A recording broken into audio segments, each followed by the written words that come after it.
বৃহস্পতিবার পবিত্র রাতে কেউ যদি এই দোয়াটি 100 বার পরে, কোনো দিন পৃথিবীর কোনো মানুষের কাছে তার হাত পাততে হবে না।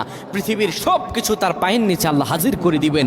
দারিদ্রতা থেকে মুক্তি দান করবেন, বিপদ আপদ থেকে মুক্তি দান করবেন, তার সম্মানকে সুউচ্চতা দান করবেন, অসুস্থতা থেকে দূরে রাখবেন। আল্লাহর অশেষ দয়া ও রহম তাকে দান করে দিবেন। সুবহানাল্লাহ। বৃহস্পতিবার রাত এটি গুরুত্বপূর্ণ রাত। এই রাত সপ্তাহে একদিন আসে। আরবিতে রাত আগে আসে, দিন পরে আসে। সুতরাং বৃহস্পতিবারের যে দিন গিয়ে রাত, এটি বৃহস্পতিবার রাত নয়, এটি শুক্রবারের রাত, এটি জুমাবারের রাত, এটি দোয়া কবুলের রাত, আল্লাহর কাছাকাছি হওয়ার রাত। সুবহানাল্লাহ। এই বৃহস্পতিবার রাত আল্লাহ তাআলা বান্দার দোয়া কবুল করেন।